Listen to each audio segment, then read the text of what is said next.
বারবার প্রাসঙ্গিক হয়ে ওঠে লিবিয়ার নেতা মুয়াম্মার গাদ্দাফির কথা, যিনি তার শেষ ভাষণেও বলেছিলেন পশ্চিমা আগ্রাসনের বিরুদ্ধে।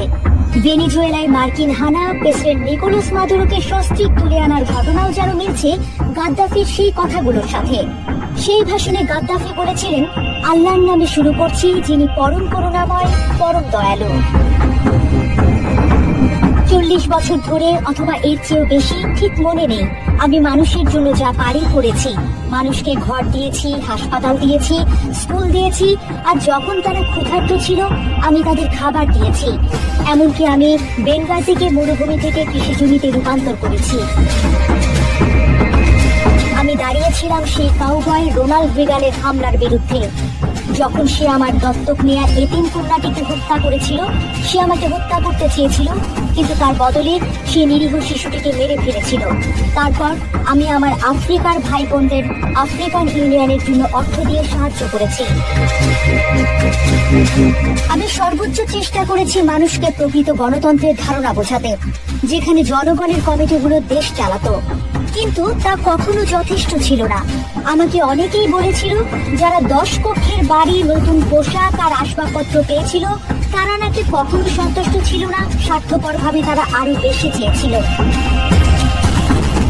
তারা আমেরিকানদের ও অন্যদের বলেছিল যে তাদের গণতন্ত্র ও স্বাধীনতা দরকার, কিন্তু তারা বুঝতে পারেনি সেটা এমন এক নির্মম ব্যবস্থা যেখানে সবচেয়ে বড় কুকুর বাকিদের খেয়ে ফেলে।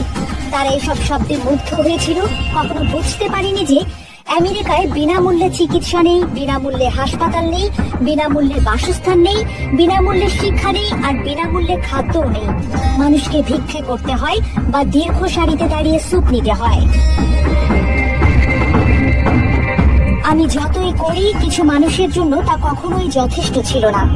কিন্তু অন্যরা জানতো আমি জামাল আবদেল নাসেরের সন্তান, একমাত্র সত্যিকারের আরব ও মুসলিম নেতা, যাকে আমরা সালাউদ্দিনের পর পেয়েছি, যিনি সুয়েজ খাল তার জনগণের জন্য দাবি করেছিলেন।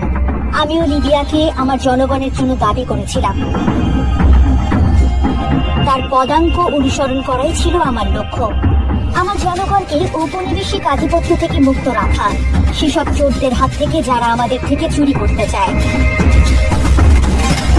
এখন আমি ইতিহাসের সবচেয়ে বড় সামরিক শক্তির আক্রমণের মুখে। ওবামা আমাকে হত্যা করতে চায়, আমাদের দেশের স্বাধীনতা কেড়ে নিতে চায়, আমাদের বিনামূল্যে বাসস্থান, বিনামূল্যে চিকিৎসা, বিনামূল্যে শিক্ষা, বিনামূল্যে খাবার কেড়ে নিতে চায়। তার জায়গায় আমেরিকান ধরনের সেই চুরি বাটপারি পুঁজিবাদ বসাতে চায়। কিন্তু আমরা তৃতীয় বিশ্বের মানুষ সবাই জানি এর মানে কি। এর মানে কর্পোরেশনগুলো দেশ চালায়,